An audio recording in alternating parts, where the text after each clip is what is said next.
In this video, I will be talking about unconformities. Unconformities are significant gaps in the geologic record that indicate periods of crustal deformation, erosion, and sea level variations. All unconformities are a feature of stratified rocks. There are three types of unconformities: disconformity, angular unconformity, and nonconformity. So this right here would be an example of a disconformity. Disconformities form when one stratified body is eroded, then sediments are deposited on top. This causes a gap in time between the two bodies of sediment. This example with my Play-Doh shows how a body of sediments were eroded and then had two new sedimentary layers deposited on top. So you can see right here, the layers are being eroded. This green layer has completely eroded in the middle. And then a new body of sediments, this layer and this layer were deposited on top and filled in the eroded kind of areas that are right there. The next example is an example of an angular unconformity. An angular unconformity are those where old layers of sediments have been tilted, eroded, and then new younger sediments were deposited on the older eroded surface.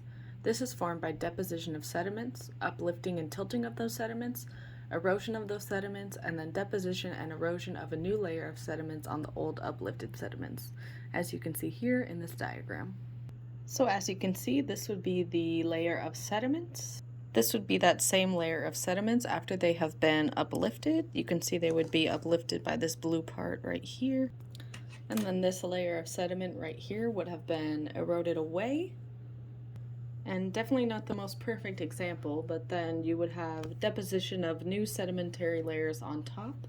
So this green layer and this white layer would be an example of the new sedimentary layers that have been deposited.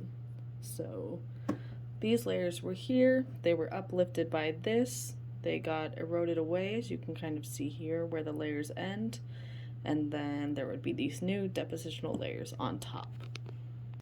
And lastly, we have nonconformity. Nonconformities separate igneous or metamorphic rocks from overlying sedimentary rocks. Igneous or metamorphic rock is eroded over a long period of time, after which new sediments were deposited on top. So for an example, right here, this would be the igneous or metamorphic rock, which is the base. Kind of hard to show because I don't have much Play-Doh, but this would be the rock that would be eroded over time.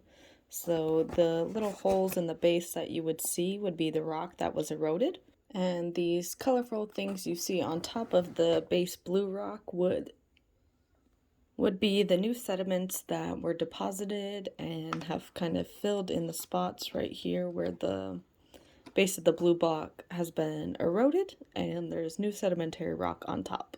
So that is a nonconformity.